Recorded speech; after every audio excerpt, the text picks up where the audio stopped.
Alam bakit naging tawag naman ng dirty ice cream yan? Kasi nung araw daw, di ba yung bata daw yung gusto bumili. Eh yung yaya, sabi nung yaya, sabi ng bata, yaya, I like ice cream. Sabi yung yaya, kasi nga, siguro wala pera yung yaya, nagdahilan na siya na, no, it's a dirty. Ay mula doon lumabas sa pagiging dirty ice cream. Dapat talaga sorbetes eh. Ayon sa pagkakaakang ko din lang, na tumutog ko lang yung gano'n.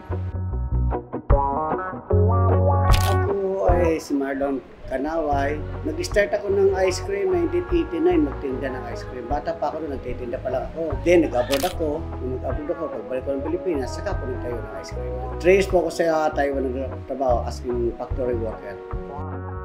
Ang 6 Angels, nag-start ako 2008 eh. As in, kuha na ako noon, sa akin na yun.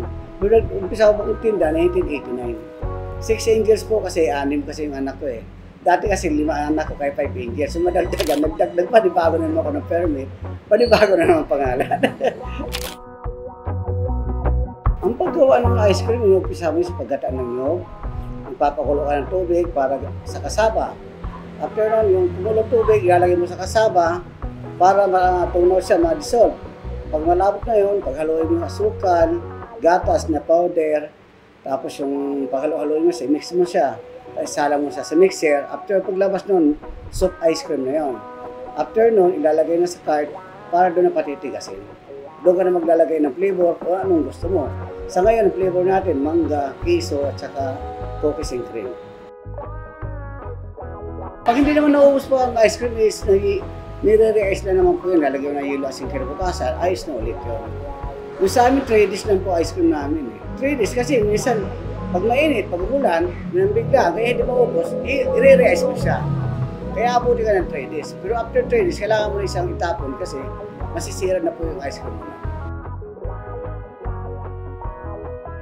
Mula 1980, nagtinda ako hanggang 2000. Nakita ko ang potential na mayroong pera.